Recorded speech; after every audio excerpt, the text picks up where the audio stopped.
विधानसभा सार्वत्रिक निवडणुकीसाठी 20 नोव्हेंबर रोजी मतदान झालं असून या निवडणुकीची मतमोजणी उद्या शनिवार दिनांक 23 नोव्हेंबर 2024 रोजी सकाळी 8 वाजल्यापासून सुरू होणार आहे।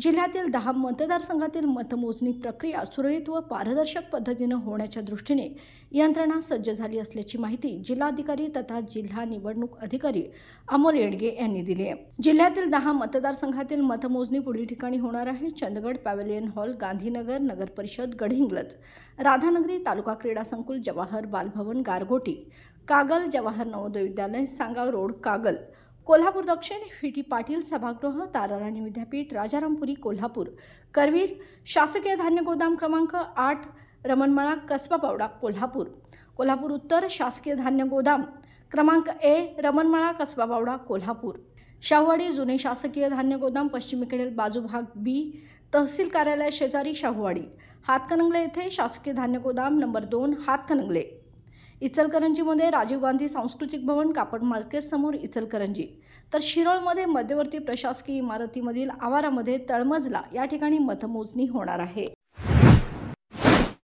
बाळ, फ्रीजमधून श्रीखंड काढ ना। आम्ही पूर्वी घरीच बनवायचो श्रीखंड, त्याची चवच वेगळी होती।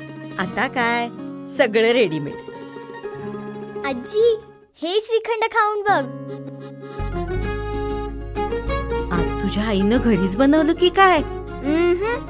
हे आहे गोकुळचं श्रीखंड, अगदी जिभेवर रेंगाळणार। जिभेवरच नाही तर मनावरही रेंगाळणार। गोकुळ श्रीखंड, मनावर रेंगाळणार।